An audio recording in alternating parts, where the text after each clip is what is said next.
trouble getting the fans around here fired up, but throw on one of those jerseys, throw a Horford jersey on, hit the trophy. Don't drop that, David. Let's go. Look at that. David Ortiz holding up the NBA championship. That's it. Celtics have already won the series. It's over. Welcome into the Boston Sports Summit. I am your host, Tim Barnett, and here I got special guests. Am I pointing the right way? There we go. Everything's backwards. Special guest, Watertown's own, Aaron Parseghian. Welcome in, Aaron. Thank you so much for taking the time. Thank you for having me. I'm fired up. Anytime you see David Ortiz pointing to a trophy, anytime you have Tom Brady doing the intro to the hype video last night, I mean, you can't help but fire up if you're a Boston fan. Oh, 1,000%. As soon as you see David Ortiz with the NBA championship, it's like, how can Dallas show up and even do anything? It's over, right? I mean, speaking of which, did you see for their hype video, they had Patrick Mahomes do the voice, and not even a guy who plays for the Cowboys. So I don't know what that tells you about the Cowboys, but that's another story. I know. It's just, okay, yeah, he's from Dallas. Big deal. Like, we got Brady, we got Ortiz, probably, arguably, the two most clutch athletes in history, in sports, period. I mean, yeah, that's it. So, want to welcome everybody in. Thank you so much, once again, Aaron, for tuning in. We have a big show for you tonight. It is an NBA Finals special. We got Game 1 going live at 8:30 tonight. It's going to be a late one, but it's still going to be a lot of fun because the Celtics and Mavs, we have Tatum and Luka, Brown versus Kyrie. It's crazy. But the first thing I want to talk about, and we're going to get all into the X's and O's and who we think is going to win, all that in just a little bit. But the first thing I want to talk about is the freaking final schedule is absurd. Because when you look at it, you have Game 1 is tonight, 2 days off. Game 2 on Sunday, 2 days off. Game 3 in Dallas. That 2-day stretch, I don't mind. Aaron, any thoughts on at least that 2-day stretch, Game 2 and 3? Yeah, that's whatever. I mean, the whole thing is, as you showed there, we're basically playing until July. Not to mention it's been a month since the last game the Celtics played in the playoffs. The whole schedule has been ridiculous this whole year. Absolutely. And this is like one of my biggest knocks about the NBA and their schedule because, again, Game 1 is tonight and it's June 6th. And then if they do have a Game 7, it's going to be on the 23rd. I mean, this is basketball. Like, if hockey did this, the NHL did that, I would have more understanding because the Stanley Cup Finals are so brutal. Playoff hockey is so tough. You're going, obviously, every 2 days. Okay, fine. But, I mean, come on, this is basketball. This ain't Kevin McHale clotheslining Kurt Rambis every game. I mean, you know what I'm saying? Like, it might turn into that. We'll see. Yeah, we'll see Tatum take out Kyrie, right? But, yeah, so that to me is just, absurd. I don't know why, the TV money is, like, trying to do that. But even if it is, I mean, Aaron, what are your full thoughts on the whole schedule? I mean, you just gave it a little bit earlier, but yeah, well, I think locking in the start of the finals doesn't really make sense because when you have this situation where it was even almost worse because the Mavericks almost swept as well, so then it would have been even an extra day without basketball, and then you kind of lose kind of the hype going into the finals in general. I haven't thought about this game, outside of yesterday. In that week leading up to it. I mean, that whole week before the weekend, it was like, I forgot there was even, the finals was going on. That's how long it feels like it's been.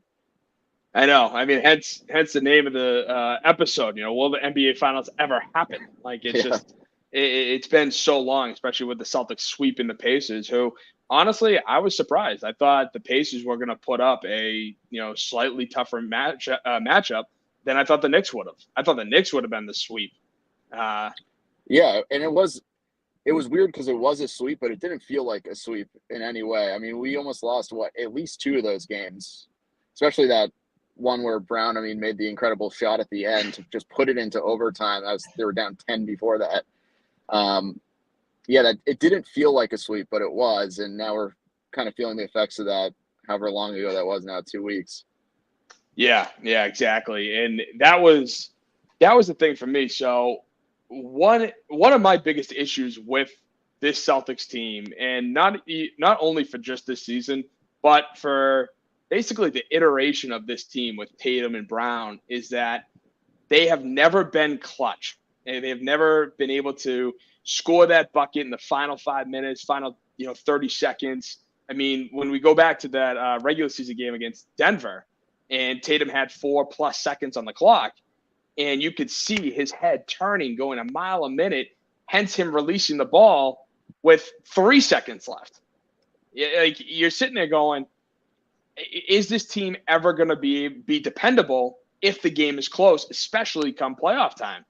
And Aaron, I don't know about you, but for me, I thought that Indiana series was a little bit eye-opening. I think that this team can be clutch. It's just they have to do it the right way. And ironically enough, I didn't think that the Brown 3 was a smart shot. It just happened to go in. Do you think this team can be clutch going forward? I think that Pacers series was so huge, not just because it got them into the finals, but as you said, the fact that they showed they could win a close game at the end of the game. And, Tatum was still a little shaky in spots towards the end. He had a great overtime after Brown hit that shot, but leading up to it, it was brutal again. But I thought the biggest, sign that things are kind of turning was Brown, not only the shot, but the plays he was making defensively. The fact that he wasn't turning the ball over every time they drove the ball. Last year, 2 years ago in the finals against the Warriors, it was painful watching them even try to take the ball up to the backcourt or the front court because you just figured they were going to bounce it off the ground and it was going to be a steal. So the fact that they were able to, not only make a big shot like Brown did there, but also just controlled the ball towards the end, it's something they haven't done before, and we finally saw them do it. And that made me way more confident going into a finals against what looks like a really good team. Yeah, absolutely. And the funny thing about this team with Dallas and Luka and Kyrie is they are a 5 seed. And I feel like outside of the last 2 years, the NBA has always been a 1, 2, maybe 3 seed would be in the finals. There's always the top 3 seeds. And last year you had the 8th seed Heat.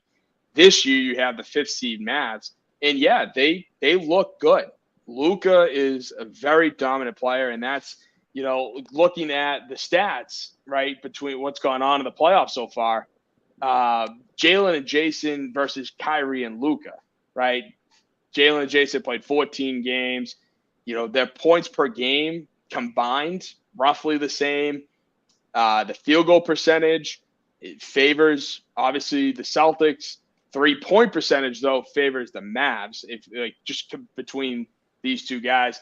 And then, the assists favor Dallas, rebounds favor Boston, and the steals are roughly the same. So going into this series, who do you like most? Do you like Jaylen and Jayson, or are you buying the hype train that ESPN and all the national media is trying to sell with Luka and Kyrie being, arguably the best 1-2 duo in the NBA? I think there is a hype train element to everyone it seems like everyone's on the Mavs now. And you said it, they are a 5 seed, but at the end of the season, they were the best team probably in basketball. I think they went 16-2 down the stretch to go into the playoffs. They really just came together, and they were a lot better than what their final record showed, I think, just after they made some of those trades at the deadline, started playing better. Kyrie was playing better with Luka. All those things kind of came together at the right time, which helps when you are about to make a playoff run. But as you saw, those numbers are basically give or take here and there. The thing I would still edge to Brown and Tatum is they've won in the playoffs before. It didn't end in how people wanted to, obviously losing the finals against the Warriors, losing that Game 7 to the Heat last year.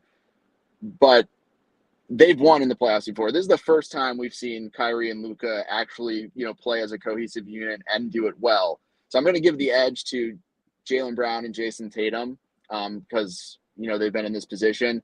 But then on the other end of things, when we talk about, like we said before, the closing out of the games, the clutch moments, Dallas has 2 guys that if they had the ball with 20 seconds left, I'd have no problem letting them do whatever they wanted to. Yep. Luka and Kyrie, you can trust in those moments. Tatum has the ball at the final 20 seconds. I might be like, hey, look for Derek White. You know what I mean? Yep. Tatum will just pound the ball into the ground for 18 of those seconds and then do this side fadeaway three. You're just sitting there going, what are you doing, dude? Like, go for the best shot. That's why it's always driven me nuts when I watch this. It's like, you are so good and so talented. Why are you settling for this? And he's what, 6'8", 6'9"? He should be driving to the hole, like, especially if it's a tie game or a 1-point game. He should be doing everything in his power to go to the rim every single time, because at least 75% of the time with his frame and size, no one can stop him, I would assume. Absolutely. And even since he came in the league, he's put on a lot of weight and muscle, and he's stronger than a lot of dudes out there. And I don't think people, realize that he could essentially take anyone to the basket, and that should be his first thing he's doing every single time. Yeah, absolutely. And so moving on, the biggest, I think, factor in this series is the Kyrie effect, because as we all know, Kyrie spurned the Celtics, and here's a little reminder for everybody.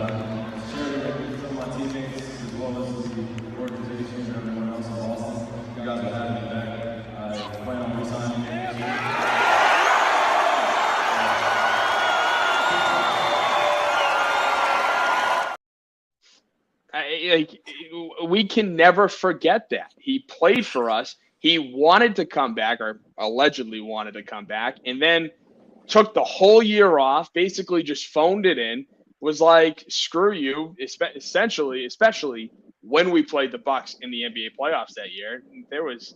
Kyrie did nothing. And then he left to go to Brooklyn. And so the funny part is, I look at it, in a couple different ways. I know I hate to see this happen, but I feel like it could happen, especially if somebody brings it up, is that, the Celtics, Boston fans, from my opinion, still have the right to boo his ass. Am I wrong there? Yeah, I think that's fair, and he's definitely going to get booed as soon as he touches the ball, and it's going to be hilarious watching it. At the same time, though, that was such a ridiculous speech he gave at the end there, knowing, hindsight being 2020. I just laugh every time I see it. But at this point, too, I've kind of turned the corner on hatred of Kyrie because, one, I love watching him play. But two, I think the Celtics only got better after he left. I know it was kind of it felt like he was really screwing us over there, but we've been better than any stop he's been in up until this point when we're meeting in the finals. So I stopped caring probably like 2 years ago over that whole situation. Yeah, and I get it. But it's one of those things where he wanted to, well, again, we traded for him, all this stuff, but he played here for a year. Gordon Hayward got hurt his first year, like 5 minutes into the game. Kyrie threw the lob where he literally shattered his entire Yeah, exactly. So Kyrie instigated the whole Hayward injury. People forget. Exactly. I forgot. But I think, with Gordon Hayward being hurt, you could argue that benefited both Jaylen and Jayson, because Jayson was a rookie that year. He went on to go and dunk on LeBron James in the Eastern Conference Finals that year. It's so unfortunate when a guy, like you said, he is unbelievably talented. I heard earlier today the debate between who's the better two, Brown or Kyrie.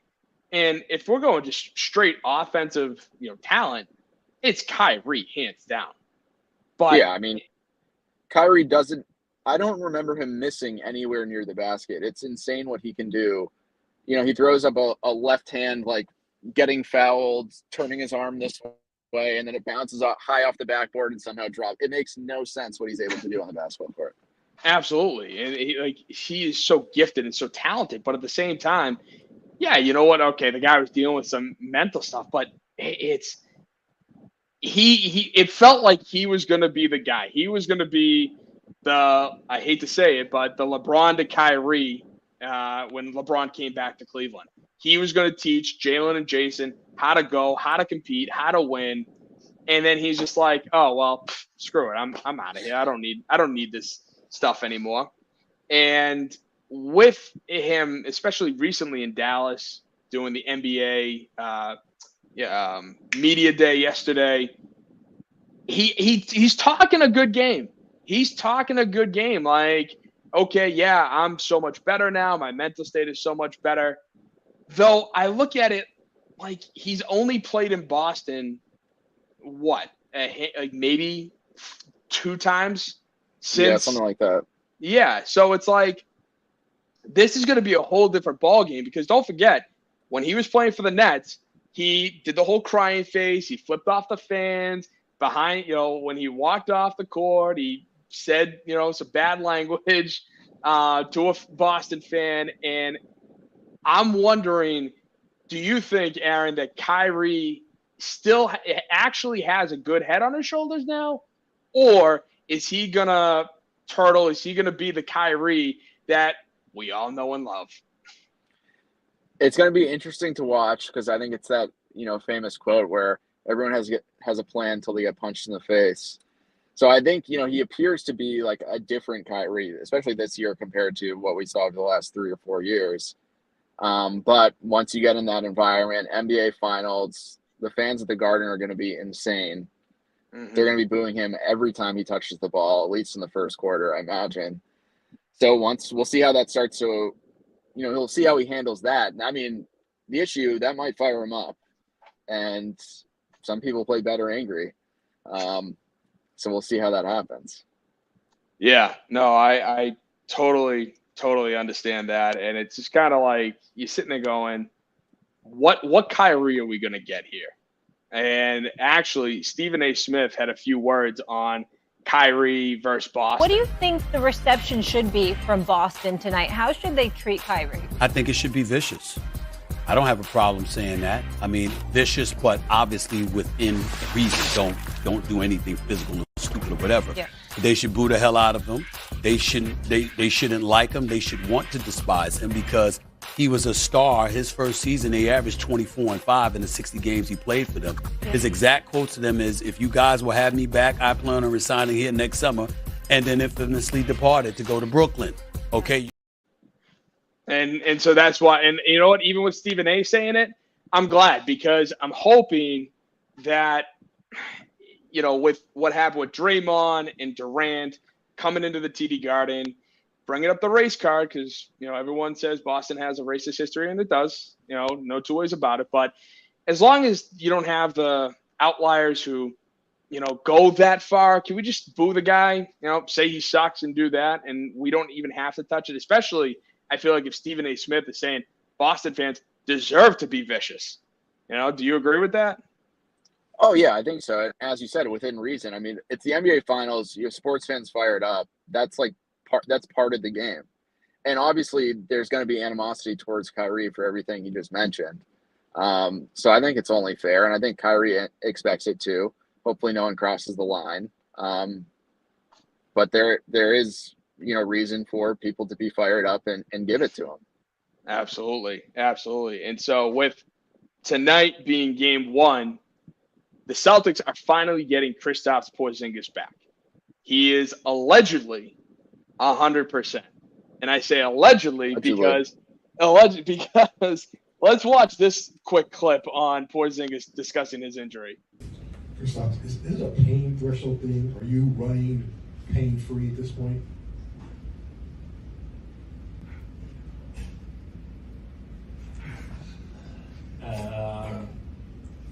Yes. Okay. Yes. Okay.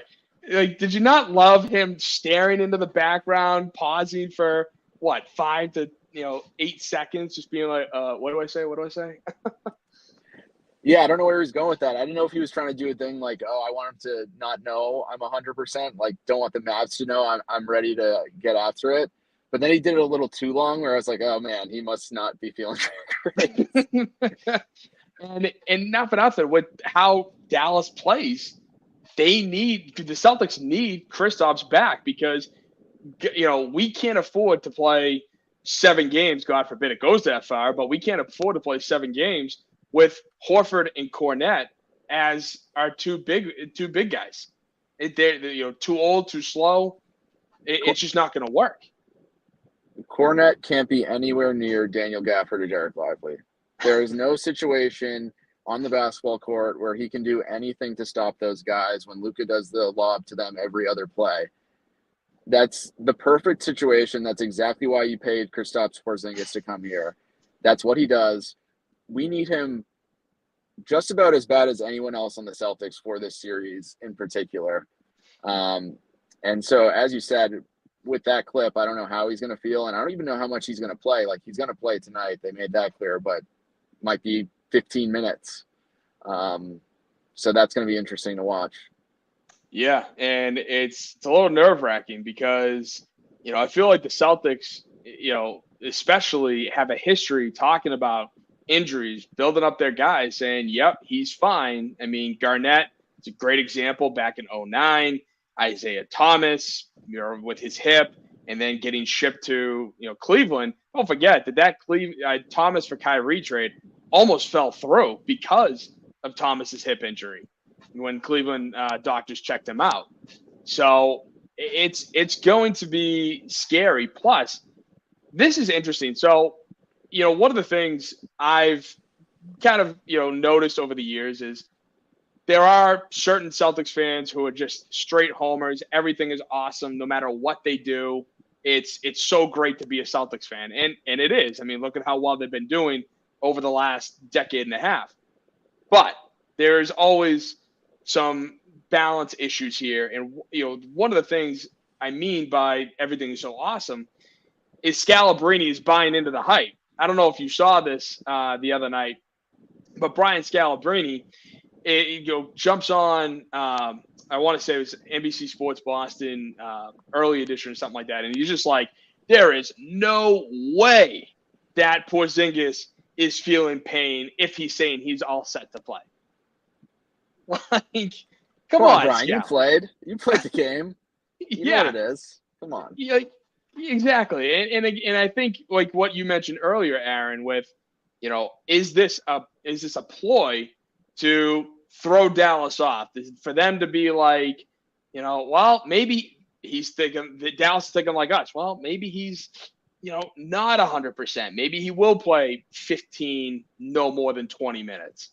Do you think that's like a good idea? And not for nothing, if that is what they're doing, my God, Kristaps Porzingis should quit the NBA and go to Hollywood if he can do that type of acting job. Yeah. The more I think about it, the more I think he's not feeling 100%. But at the same time, you need to do that. You want the other team to not know as much about you as possible. So whatever way you can cloud that in mystery a little bit. That's why I was even surprised we found out how early that he was going to be ready for game one. I thought that was going to be like this morning or yesterday that was going to come out. So I was surprised to see that early when it was. But obviously with the finals week, they have the open practice and everyone saw him there practicing, scrimmaging, that kind of thing. But yeah, I mean, there's no way he's 100%. Yeah. That's one of those injuries. He's a big dude who has had injuries before. He's definitely feeling it. And then the conditioning is another thing too. So even if his leg or calf. Yeah, his leg feels fine, his calf, his conditioning is not going to be all there. He's not going to be able to play 38 minutes. So even that might bring down his time a little bit as well. Yeah, no doubt. And we got a couple comments from a fan, Jay, saying the Celtics suck. Yeah, okay, Jay. And then he goes on to comment, is that your... No. What's the shirt? Is that the Garden? No, it's my logo, the Boston Sports Summit. So, yep, hey, yeah, wait, you got shirts on for sale. Go to the Grid Network, man. We got plenty of Boston sports merch. Thanks for allowing me to push that. And Tim, how you're saying you're like, there's the complete homer Celtics fans that are just like, there's nothing this team can do wrong. I'm the biggest Celtics fan ever. I'm the complete opposite of that, where I just assume the ball tips off and I just assume everything's going to go wrong for the next, 48 minutes until I get comments from people like Jay or Knicks fans or Don't get me started on Heat fans. As soon as they come in, then I'm the ultimate homer. I'm like, this is the best team you ever witnessed. You're lucky to even be playing against us. That's when I go into that. Oh, 100%. I after game 2, one of the other contributors on the Grid Network, Mike Guido's a big Cavs fan, and I 2 weeks in a row I'm gonna mention this story, but he after game 2 when the Cavs beat the Celtics, he was chirping me a little bit, and I said, Mike, the Celtics did you a disservice by giving you hope. So being a Cavs fan was pretty cool 10 years ago, so he's got that going for him. Yeah, exactly. The next thing I want to talk about is Jayson Tatum. So Jayson Tatum has been the guy. He that's who he is. He's going to be the superstar. He's talked about wanting to be the face of the NBA, especially after LeBron retires. And when this series is here, obviously he's going against Kyrie, a former teammate, all the storylines that we've discussed earlier. Tatum takes a lot of the brunt for when stuff doesn't go right for the Celtics. And to some degree, rightfully so. But it's a lot on him. And if the Celtics win, before I give you any scenarios, if the Celtics were to win this, what, in your opinion, Aaron, is Jayson Tatum's legacy? 0 will be retired. They're gonna have no more numbers for their Celtics players. But I think Tatum is where he's at now, and he's 26 years old, so it's going to be interesting to see because he's not technically in his athletic prime, right? He's got another year or two before that finally kicks in, and if he can reach that notch, the thing about Tatum is, I think he's a top 5 player in the NBA. Some people don't think that, but he was all NBA this year. I agree. But there is that thing. It's like that je ne sais quoi that he's just, kind of lacking that some of these other guys like Luka has, like Giannis has, where they can just completely dominate a game that I think he's lacking. Obviously, he can play with the best of them. He's probably the best player the Celtics have had since, Pierce was in his prime. And then, obviously, that championship would put him on the same level as Pierce, probably ahead of it just because of how much he's been in the playoffs and has played well in the playoffs. And then if he wins another one, he shoots right past that, and it's, him behind Bird and Russell, I think. Yeah, no, absolutely. And don't forget, too, like, Jayson Tatum can turn it on when he needs to. It's just not in the final minutes because what was it against the Sixers last year in Game 7 when he went off for 50? He went crazy, yeah. He went crazy. So why can't he do that every game? The $1 million question. It's like, come on, dude. We know you can do this.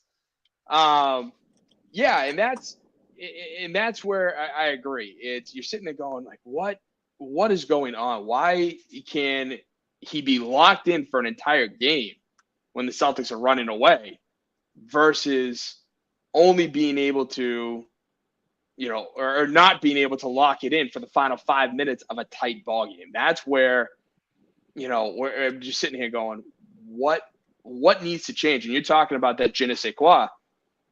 I feel like the easy answer for that is I'm going to rip your heart out of your chest and take it because that is mine. Right. The Michael Jordan, the Kobe Bryant mentality, just that it is mine and you aren't going to do a damn thing to stop it. That's where, again, even earlier today, he's talking about how he just wants to enjoy the moment. Well, yeah, I mean, you want to enjoy the moment. You're in the NBA Finals, but your sole purpose is to win, not to enjoy the moment. You know what I mean? Yeah. And it's weird, too, because his favorite player is Kobe. His favorite player of all time. You think he would start modeling some of that, but I guess that's kind of more of an inherent thing that you just have in you. And maybe you can start to do that, and maybe, winning a championship will give you that confidence, but you got to do it first. And that would help. Absolutely. And, we're with Watertown's own Aaron Parseghian, big Boston sports fan, big Celtics fan. And with Tatum, does he need to win Finals MVP in order to cement his legacy and to be the next face of the NBA? Or can he be what he was with Indiana, where, okay, yeah, he was getting his points, but he was getting the assists. He was getting, top 2 in rebounds. Can he play in great defensively? So does he need to be the Finals MVP, or can he just play his overall all-around game, not be the Finals MVP, and still be the face of the NBA? I think if Tatum plays his all-around game and they win the Finals, he should be the Finals MVP. I think there's an argument for him to win Eastern Conference Finals MVP, but Brown just had some of those bigger moments that everyone remembers, so that kind of helps put him over the edge there. I mean, they both played, pretty well. Tatum's numbers were all better. Defensively, he was awesome.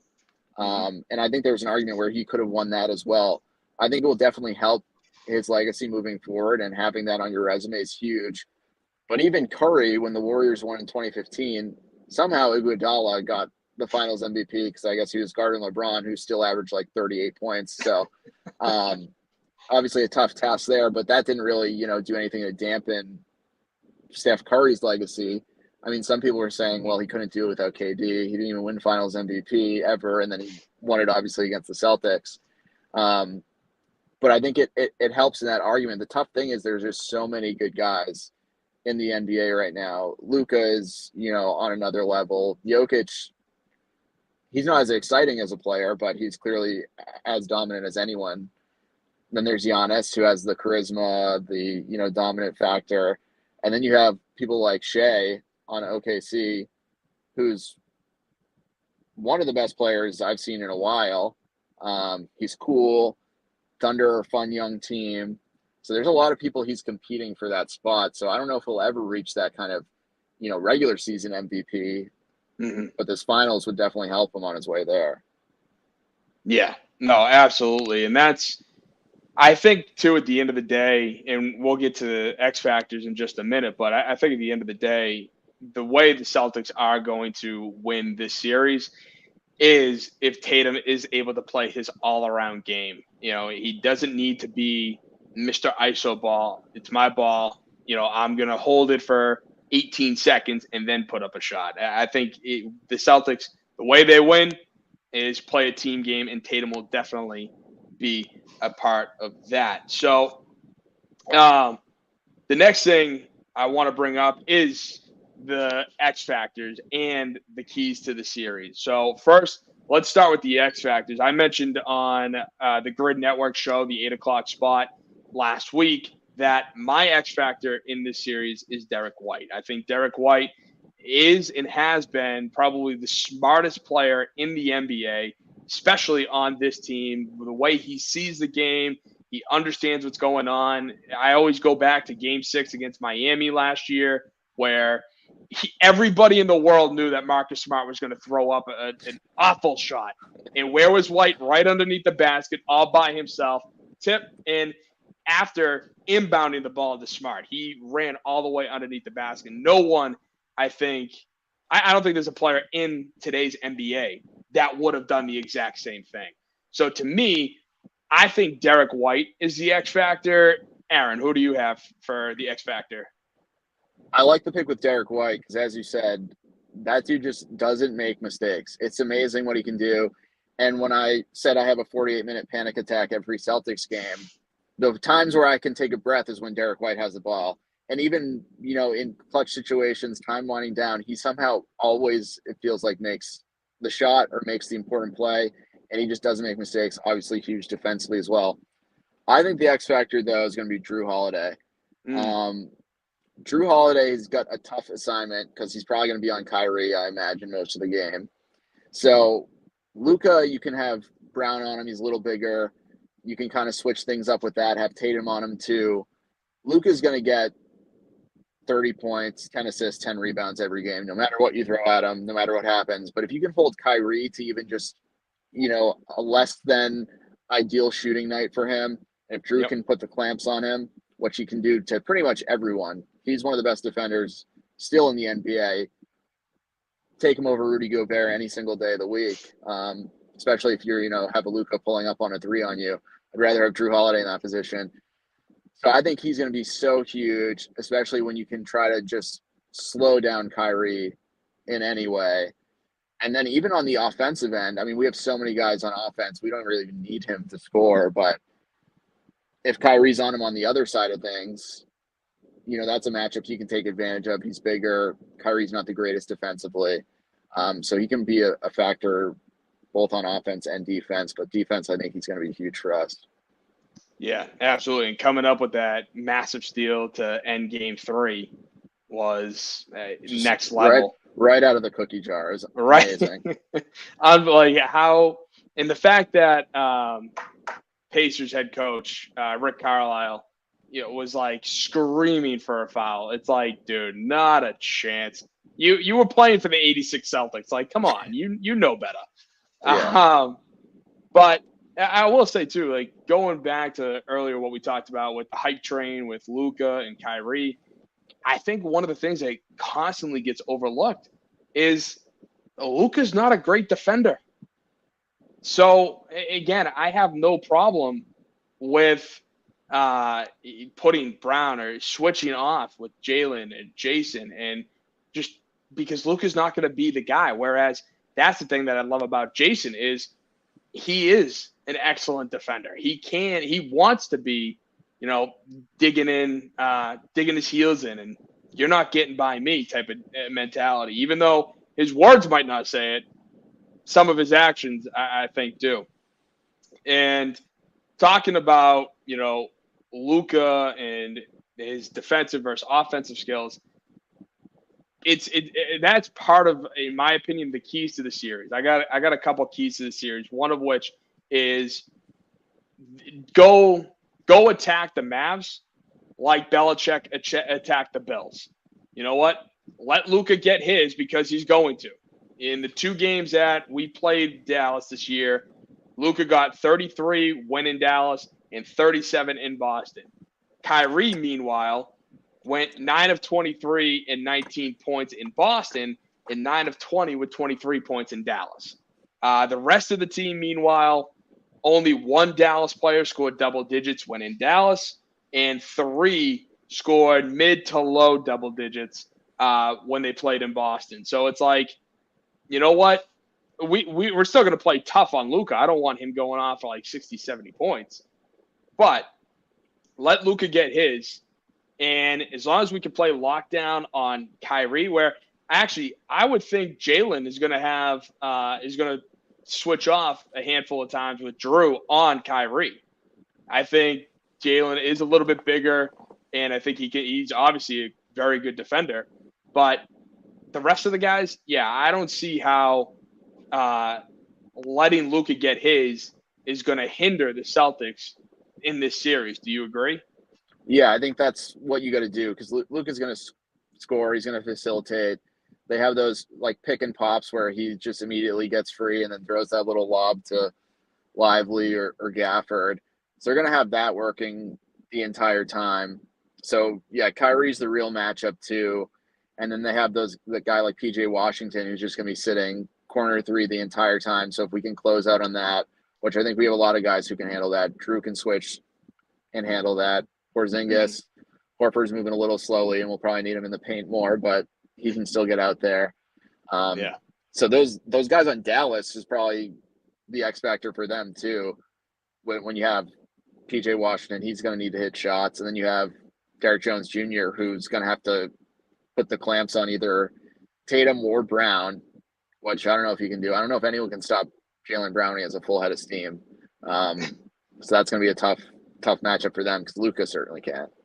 No, absolutely. And the other key to the series for the Celtics that I have is not giving up second chance opportunities. Now, our offensive rebound is going to happen probably, but with how good this Dallas team is at shooting and what we've seen against Minnesota, you cannot allow this team to have a free opportunity. And Derek Lively sitting underneath the rim for a handful of games, like you can't. The one thing though I will say is the stats favor Boston because during the regular season, Dallas was 23rd in offensive rebounds per game, whereas the Celtics were 13th. And Indiana was a great example of how offensive rebounds time and time again, benefited us. But when the Celtics out-rebound their opponent in the playoffs, they're 10-0. And so when they lose it, there it is. And with the rebounding battle, when they lose it, they're 2-2, which still 500 versus, it's still pretty good when you lose the rebounding battle. But at the end of the day, they win the rebounding battle, they win the game. Is there an easier way to correlate a victory in the series? It's rebounding, like you said, the second chance points, and then 3-point shooting. So many of the games, and because of the Celtics, the way Missoula has them playing offense, it's like live or die by the three right now, which maybe they switch things up, try to take things to the paint more in the finals and just play more aggressively. But when you play like that, it's like you got to shoot 40% to win the game. And if you don't do that, you can have some horrible losses like we saw in game 2 of the first 2 series we played in the playoffs. Especially when the other team, like who was it, the Heat, was shooting like 98% from 3 that game, which made absolutely no sense. But that's who you're going up against sometimes. And the Mavs can shoot as well.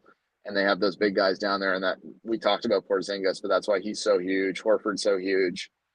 And who's been sneaky good getting offensive rebounds, but I don't know how much he's going to play is Peyton Pritchard, because, he's a smaller guy. So I don't know if they want him out there. He's, not the greatest defensively, but for some reason, he seems to always find offensive rebounds. He'll just be under the rim. It'll bounce right to him and he'll kick it out immediately. And he's been doing that all playoff long. So I'm interested to see, how much time he actually gets on the court. Yeah, no, absolutely. And that's the thing too, because Hauser really hasn't had a good playoffs. Don't get me started. Don't get me. Sam Hauser, I hit a nerve right there. Sam Hauser, I'm sure you're a nice guy. You seem like a nice guy. You're decent in the regular season. If he plays more than 5 minutes in any of these games, I don't know what Missoula's thinking. This guy cannot play. Right now, he cannot play in the NBA playoffs. I think he's 1 for 86 shooting the ball. He can't play defense. Maybe he somehow gets hot after this long break, but he is just a complete liability on the court. Sit down, Sam Hauser. Sure, you're a nice guy. Yada yada yada. Yeah, I don't want to see him. I don't want to see him with the basketball. Just call it for what it is. He's a bum. You said it. I said it. Yeah. No. Listen, I liked what he did in the regular season. I thought that he could have been, at least, if not the same, slightly worse, which is still a very good guy to bring off your bench. But God, he has just been awful. He literally, awful. he doesn't look like an NBA player. This playoffs, he does not look like he belongs to the NBA. No, and ironically, especially getting quality time on a 1 seed team. It makes no sense. He just completely fell off the wagon. Yeah, he's definitely dealing with something mentally, and like you said, Peyton Pritchard being a smaller guy, he's been unreal. Coming off the bench. I remember when the Celtics drafted him, and Danny Ainge was talking to he found the next Rajon Rondo with Peyton Pritchard, but he never really saw it. And I was hoping to see it, hoping that the kid would finally come out of his shell, and now is the perfect time for him to do it, and he is. And I love seeing it, but you're right. He is a smaller guy. The Mavs are a bigger team. How is that going to work? Is he going to be able to get his shots off that he was doing earlier in the postseason? So that's going to be a big thing. And so, Aaron, I want to thank you for joining me. But before you go, I want to have some fun with Kyrie coming to town. There's been a lot of talk about Boston villains versus who you hate, all of this stuff. So I put together, my top 10 list of Boston villains all time, and then the guys that I just hated. But deep down, if I really admitted to myself, they were good players, that type of thing. So I want to start off with the villains. So the big I'm time. excited to see. My top 10 villains are on the left-hand side. We got Kyrie coming in number 1. Eric Mangini at number 2, Matt Cook at 3, A-Rod at 4, Riley at 5, Draymond Green at 6, Bill Laimbeer at 7, Bernard Pollard at 8, Roger Goodell at 9, Johnny Damon at 10, and then my favorite group of people to hate on, John Henry and the Fenway Sports Group. So, Aaron, what are your thoughts on my top 10 villains? Let me pull up the list again. Let me see the left side. Yep, the left-hand side. You got both. It's but... a solid list. I have an interesting one I'd put at 1. You have him at 5, Pat Riley. I would put him at 1 for a number of reasons, but I want the entire Miami Heat franchise as the number 1 villains. I cannot stand anyone on that team. I cannot stand anyone who's played for that team. And then the mastermind of it all is Pat Riley, who also has, the other ties dating back a little more in history to the Lakers. So he's just like kind of the godfather of people I don't like. Yes, I agree. There's so many, especially, they ripped our hearts out last year or whatever. There's so many people on that team that just bothered me that had no business being as good as they were. Guys like Gabe Vincent, who I don't even know if he played a game for the Lakers this year, who was just like dominating for some reason. I started collecting basketball cards again. Every time I get a Max Strus one, I just rip it in half. I cannot stand Max Strus. And then he did the thing where he's playing for the Cavaliers, and then he wears a Florida Panthers jersey to the game against the Celtics. Like, dude, what a bum. I care about you, Max Strus, because I hate you so much, but you are nowhere near in a position to act like you're like the GOAT because you had like a good series against Boston last year. So I can't stand anyone on the Miami Heat. So they'd be my number 1. On the flip side to your right list, where it's like I have to respect them, is Jimmy Butler, because I can't stand Jimmy Butler. But I mean, he just obviously this year he didn't want to play at all for the Heat. So maybe there's something happening there. But when he does play, it's like this dude is just an absolute dog, and he does whatever he wants, and he's talking trash, and he performs well, especially in the playoffs. So I have no choice but to respect him. That's the thing. Jimmy Butler is, I think, better in the playoffs than he is in the regular season. But getting to that list to the right there, which is guys that I absolutely hated, but deep down, I kind of respected. And still hate. I'll be honest with you. I still hate. But number 1 for me is obviously Peyton Manning. The amount of times he has beaten us to go to a Super Bowl and overall, I still would want Brady over Manning any day of the week and twice on Sunday. But next, number 2, I got LeBron James. Derek Jeter at 3, especially when Nomar versus Jeter was a big thing. Sox, Yankees. 4, I got Kobe Bryant. 5, Pat Mahomes. And 6 at Travis Kelce. I hate those two with a burning passion. Number 7, Eli Manning. Still upset about that. Number 8, Terrell Suggs. 9, Ray Lewis. 10, Steph Curry. And once again, my favorite group of people, John Henry and the Fenway Sports Group, come on both lists. So I think you nailed, what was it, 2 through 4, because they would have been all tied for number 1 for me. LeBron, Jeter, Kobe, rest in peace. Kobe was like so frustrating playing. He was just so good in the finals. It was insane when the Celtics had to go up against him. And obviously he was incredible, and that was like the peak Kobe powers. So we were unfortunately the victims of that. Jeter, the same thing. Yeah. Jeter, the same thing. 03. I mean, I obviously hate the Yankees, everything they stand for. But the dude won 5 championships, was a gamer. Overrated, obviously, but 100%. He has the rings. Yeah, the number 2. Come on, like, please. Yeah, and then LeBron. I mean, he's been so good for so long. Nothing but respect for him when it comes to basketball. But yeah, there was those matchups with him and Pierce in those early years when the Cavs. Then he went to the Heat and was just dominating us when he was on the Heat. So yeah, that was definitely frustrating. And then when he went back to Cleveland, I kind of started getting more soft on LeBron. I would have been more interested if we faced the Lakers again, if they could actually pull it together.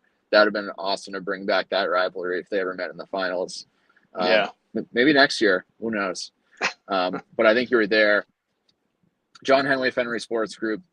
Don't have them on my respect list. Yep, agreed. Because I give more of the credit to reviving the Red Sox and finally bringing that World Series to Dio.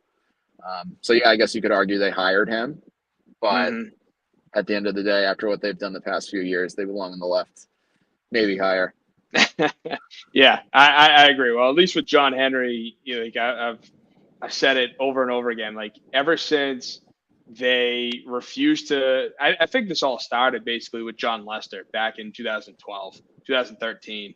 A guy who wanted to be here, loved Boston, beat cancer, pitched a no-hitter, won 2 World Series in 07 and 13, and then you treat him like that, and then it goes on, obviously, from Lester to Mookie and that whole thing. Now, the only thing I will at least admit with Mookie is just the fact that, yes, there were reports that he did not want to sign with Boston no matter the number. So I'm not saying that it's true or false, but again, still inexcusable. Money, he was worth every penny. If you want to give him 10 at 4, 400, here you go. Here's the check. Like, you have fun, because the dude was worth it. And then, of course, with Xander Bogaerts wanted to take less money. The money that he signed for with San Diego, I'm glad he got his money. Glad he got it. But he admitted openly that he would have signed for less in Boston. So that's what just drives me nuts, and how they systematically dismantled arguably the best team in baseball history, that 2018 team. And just, that was just a travesty. But yeah, like that's the one, actually maybe there's a couple people I think on my hate list that I still don't respect, even though I probably should. But John Henry and the Fenway Sports Group are one of those. No respect, just pure hatred for how they went about their business from, when they first bought the team to now. They're like, oh, well, we're just going to be like the Tampa Bay Rays. We're going to be like the Oakland A's. It's just like, guys, no, you not in this market. You can spend money. You're the third biggest sports group in the world in terms of revenue. And obviously, I think you and I both know that when they brought in LeBron James to that sports group, now it's all about starting a basketball team in Vegas. And they're going to be spearheading that, which is so sad. I feel like owners, you buy one team and that's your team. You can't do anything else in any other sport. At least that's my opinion. Yeah, you start to lose the passion, I guess, especially for a team that, requires that passion. It's sad to see what happened to the Red Sox, not only on the field, but just with, like, fans. I'm one of them where it's just like, I haven't cared about the Red Sox in years. As you've said, the Mookie thing that was the real dagger for me. And then you see, even after he signs that massive deal, which obviously I'd say rarely goes right for teams, especially in baseball when you sign that huge contract. Yep. But he just came off an MVP, and ever since then, he's still one of the best players in baseball. So there was no reason to let him go. It made no sense. And I don't buy that he wouldn't have signed with. I don't buy that. I think if they treat him with respect and gave him a bigger offer early on, they could have solved that. Absolutely. And I do agree with you on that. And it was probably that report, like he wouldn't have signed, probably came from John Henry or Sam Kennedy, like just to save their ass. Right. But that's where, okay, like I will give a little bit to that story. But at the end of the day, you're right. If they just, were in the same ballpark in terms of numbers, there is no way that Mookie would have wanted to be traded or left, especially too with the way that Kyan Bloom, his freaking return that he got from Mookie, like it's a joke. It's Babe, God forbid, but it's Babe Ruth all over again. So, all right. Well, Aaron, I want to thank you, man, for taking the time. Watertown's own Boston sports fan, Boston Celtics fan. Thank you so much for being on the Boston Sports Summit. Tell the people where they can follow you and get your reactions to the game tonight. Yeah, follow me on Twitter or X at Aaron Parseghian. I basically tweet the entire Celtics game in a panic. And then at the end, I like to talk some crap after they eventually win. Game 1, though, I'm a little concerned. We saw Luka come out against the Wolves in that last game where he just went crazy, and I think he might do the same thing, amped up for the finals. Not worried about the series, though, as much. But game 1, I wouldn't be surprised if it doesn't go our way.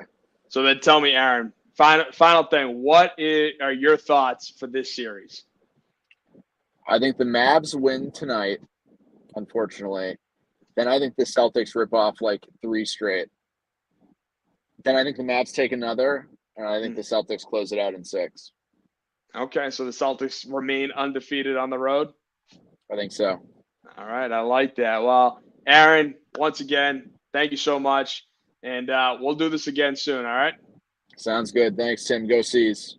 Go C's, baby. All right, yeah, that was Aaron Parseghian, great friend of the show. And one more thing before we wrap up. Will the NBA Finals ever happen? Episode 20 of the Boston Sports Summit presented by the Grid Network. And don't forget, you can follow, please comment. It actually helps the algorithm. Jay, even though I know he's being a smartass, that, he's helping the algorithm whether he likes it or not. So don't forget to like, share, comment, subscribe to the Grid Network, where we are going live every single week, typically on Wednesdays, but I figure with the NBA Finals tonight, what great way to start off the NBA Finals than going live. The final thing that I do want to talk about, again, speaking of the Fenway Sports Group and John Henry, are the Red Sox. Chris Sale had a tribute video because Atlanta visited Boston for a 2-game series that the Red Sox and Braves split 1 game apiece. And it was kind of tragic, in my opinion, watching the Chris Sale video. The funny part was I wasn't at the game, but you couldn't even see the full video on X, YouTube, anywhere. It was like, even when the TV came back from commercial, when the game came back from commercial, that's where you caught like the tail end of it, and you saw Chris Sale tip his cap to the crowd, and the crowd wasn't even paying attention. It's like they didn't know that Chris Sale was going to be honored. And that's what bothers me. Listen, say all you want about Chris Sale and his injuries. The dude loved being a Red Sox. You could tell just how much passion he came and how, again, angry he was every time he got injured. But the dude deserved better. The dude deserved a packed house, fans on their feet. He deserved a round of applause that, echoed throughout the city of Boston that night, because, I don't know, at least for me, call me a big softy, call me what you want, but, I loved Chris Sale. I was so pumped when he traded for him. Gave up Yohan Moncada, who I was a little like, maybe, he could have been the guy, but him playing for the White Sox, who we're about to start a 3 or 4 game series with, they are the worst team in baseball. 32 games below 500 are the White Sox. So if the Red Sox can't win the series, then the season's over. But speaking of the season being over and, performing, underperforming, Sam Kennedy was asked about the 2024 Red Sox. And I've given you the numbers from the beginning. I've been just as surprised as you are with the Red Sox being, were number 1 in ERA for the longest time. They were, above average, slightly above average when it came to hitting. They were top 5 when it came to pitching. And yet they were always, middle of the pack. They were 500, couple games below, couple games above. And then they were 29-29.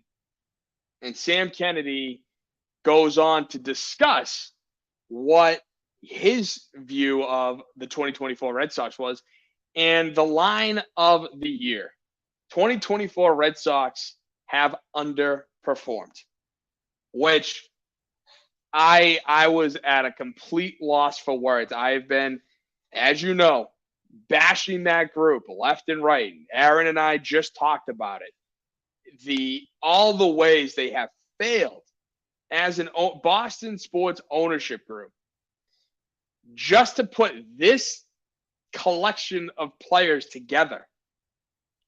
And he's saying that they've underperformed. If anything, the team has overperformed. And so he went on to Nesson just the other day to discuss and clarify his comments. Let me show you the first part of it, because you're going to get a real kick out of this one. Last week, you had a comment that had a ripple effect throughout Red Sox Nation. You said that you thought they were underachieving at 500. Then over the next couple of days, you talked a little more about what you said and why you said it. But let's get to it. What was in your mind at the time, and do you think this team has been underperforming? Yeah, great question. Appreciate the opportunity to address it. I think Alex Cora is right. Maybe it was too early in the morning. I was either not awake. Maybe I was hungover. I'm not sure. That was, it was too early in the morning. I was hungover. Dude, you're not a normal person, okay? You're a nerd just like everybody else in that front office. Alex Cora is the only, baseball guy in front office. Craig Breslow, he played, but he acts like a nerd. Sam Kennedy is a true nerd. He's literally the sidekick in Revenge of the Nerds. That's who Sam Kennedy is, and somehow, some way, made his way up the ranks to be a part of the team president and a part of the ownership group with Fenway Sports Group. And that's what, him trying to be relatable is like Robert Kraft still saying, I'm a fan. Sam, you're not. You're the team president. You should know the ins and outs of baseball, not the numbers, not the analytics. No. The ins and outs, how the game is played, how the game works. When you have a runner on first and one out with a lefty up to bat, it's a 3-2 count. What do you do? That in and out, right? That, in my opinion, is what the team president should know, is how to run the club effectively and know the game, the ins and outs of the game. Because if the team president doesn't know the ins and outs of the game, then how are they going to make the right decisions when it comes to hiring the right manager, when it comes to hiring the right general manager or whatever chief baseball operator, operations, that Craig Breslow's title. I just like to call it general manager because it's the easy way of doing it. But like I mentioned, even if you look at today, right? The Red Sox are still above average. And Kennedy finishes his response after claiming that he was allegedly hung over when he called the team underperforming. Yeah, okay, pal. Listen, the question was posed at 30-30 or 29-29, whatever we were at the time. Do you think you're underperforming or overperforming? And when you're 500, you definitely don't think you're overperforming, because the expectations that we have for this club are an above 500 team. Then you layer in the injuries, and you think, wow, we actually are overperforming, given the fact that guys are hurt and it's been really difficult. So I guess what I would say is 500 are never our expectations.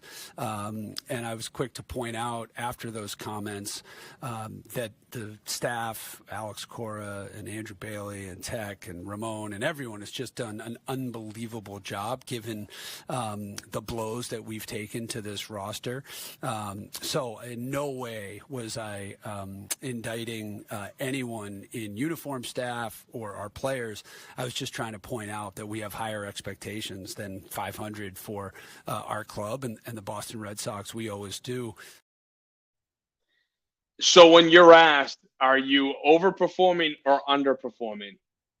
Why are you going with underperforming at 28-28, 29-29? You're average. Like that's what blows my mind is the dude doesn't even know how to answer a simple question. Like, again, if you were to ask me at that stage of the game, so Tim, what are your thoughts on the 2024 Red Sox so far? Are you overperforming or are you underperforming? Well, I would have sat there and looked at you in the face. So I said, well, first of all, we're an average team right now. We're 500. We haven't lived up to the standards that we set for this team, but there are some things to be, to be happy with. Our pitching staff is number 1 in ERA or is top 3 in ERA. Our whip is top 5. Our hitting is above average at 13th in batting average. The problem is we just can't put both together at the same time. When we do, we win the game. But when it's just the pitching staff one night or it's just the hitting this night, it doesn't work out for us. That's what he should have said. But no, he had to go on. He had to make the declaration that the 2024 Red Sox are underperforming. And the funny part about that is, dude, you put this team together. You refused to listen to the fans, to go out and sign Jordan Montgomery, Blake Snell, to go out and sign big name bats. You refuse to do any of that. So you are stuck with this, pile of crap. Yeah, I'm sorry. This Red Sox team, while they've been performing well in spurts, they're a pile of crap on paper. 1,000%. And you can't convince me otherwise. But when he says we have expectations to be over 500, well, okay, Sam, how much over? Are you content being 1 game over 500, 2 games over 500, 10, 15, 20? Like, again, 1 game over 500, fine. You're 82 and 80. That's still not enough to get into the playoffs. Your expectations should be to compete for championships year in and year out. You make too much damn money to not be spending like the Dodgers and like the Yankees have always been. The fact that the Red Sox, for the last, feels like forever, but the last 5 years, we're in on this guy, we're in on that guy, we're in on that guy. See, we're working, we're making the phone calls. Yeah, but you ain't doing anything about it. You're not. And so that's what drives me up a wall when sitting down, watching this team, listening to the team president talk about how they're underperforming, where statistically the offense is 13th in batting average, 12th in OBP, 8th in slugging. The pitching staff, as it stands right now, is 5th in total ERA, which was first for most of the year, 6th in whip, 7th in batting average against. Like, how can you sit there and tell me you're underperforming where statistically you're actually performing better than what the roster says on paper? The roster says on paper you're where the White Sox should be. But the way you've been performing, you are doing well enough to be in the playoffs. But you just can't get it together. Why? Because the ownership refuses to spend money. They don't want to help the team because they don't care. They really don't. It sucks. It's sad. But at the end of the day, I was talking with somebody earlier, and, with the whole luxury tax and putting all the money into the pot, if you spend over the luxury tax, all that money is going to be distributed amongst the lesser teams, the White Sox, the A's, the Rays, the Marlins, so on and so forth. And so I think John Henry just sat there one day. It's like, well, you know what? I've had enough spending over the luxury tax. So I'm not going to sign any more big name free agents ever. And, our team's going to suffer for it, but I don't care. In which case, the fans are looking at that. Myself are looking at it going, well, if you're not going to invest in this team, then why should I invest in you? Why should I go to the ballpark outside of the fact that it's something to do during the middle of the summer because there is nothing else to do on a Tuesday night in the city of Boston. Like, that's what's so infuriating. It's like they have us over a barrel. And even when Boston fans don't show up, even when I don't show up, no one shows up, the other team's fans are, because they're looking at it like our team's playing in Boston. What a great time to check out the city. We can go watch our favorite team. We're going to have plenty of seats available. So John Henry is still leaving the ticket prices where they are, because people are still coming, whether it's Red Sox fans or out-of-towners. It's just terrible. It's tragic, really, on, whether or not Boston, the Red Sox, are ever going to get to where they used to be. And yeah, I mean, right now they're a 500 team ever since May of 2022. May of 2022.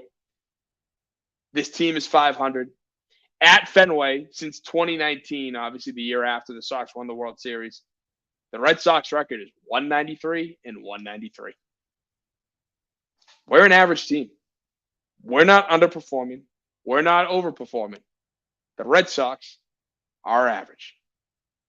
So I want to leave you on a high note. Aaron gave his prediction that he thinks the Celtics are going to win in 6. Personally, I think the Celtics are going to win in 5. I think that we are going to win tonight. I think that game 2, if anything, just like it has been, except for Indiana, is going to be the slip up. I think tonight the Celtics are going to show everybody we're here. This is our time. This is our title. Game 2 might be the slip up. They might be a little too overconfident, but they're going to stay perfect on the road, and then they're going to win game 5 at the Garden. And we're going to raise banner 18 to the rafters. We're going to defeat Kyrie, and it's going to be all good in Boston. So let me know your thoughts. You can like, follow, share, subscribe. Follow all the social media. Got X at Boston Sports Summit. We have Instagram, Boston Sports Summit. Also on YouTube with my shorts. And every week, the show is presented by the Grid Network on the Grid Network's YouTube channel. So once again, thank you all so much for coming in, and not Doug chiming in with a late comment. Awesome show with Aaron tonight. Thank you. I do want to give a big shout out to Watertown's own Aaron Parseghian for coming on the show, being a friend of the show, going over Celtics, Mavs, how the NBA Finals is going to look, the X factors, what's Tatum's legacy going to be. It was a fun time. Great to have him on, and we'll definitely have him on soon, especially with how the NBA Finals rolls out. Also, I do want to throw out there, we are going to go live. Okay, we're going to go live. We're going to watch Game 2 Sunday night, 8 p.m. live. So tune in on the Grid Network, right over there. Tune in on the Grid Network Sunday night. We're going live, watching the entire game. You get to see my reactions in real time. It's going to be a fun time. We're going to have guys from the Grid Network come in, contribute to the show. It's going to be a fun time. Hopefully the Celtics can win all 4. I mean, that would be, just sweep them. That would be easier. But, yeah, so don't miss out. I'm going to be tweeting about it, posting about it. We're going live on Sunday, so don't miss it, all right? You want to see how I react during a game live? This is your best time to see it, because I'm probably going to go a little crazy. So, we got Sports Bomb chiming in. Celtics in 6. All right, I like that. Hey, as long as the Celtics win at the end of the day, it's really all that matters. So thank you once again to Aaron Parseghian for coming on the show. Thank you all for tuning in, listening, for commenting. Right over here. For commenting. Thank you once again. Please like, share, subscribe. And everyone, God bless. Go Celtics, baby. Game 1 tonight, 8:30. Let's go. Let's go.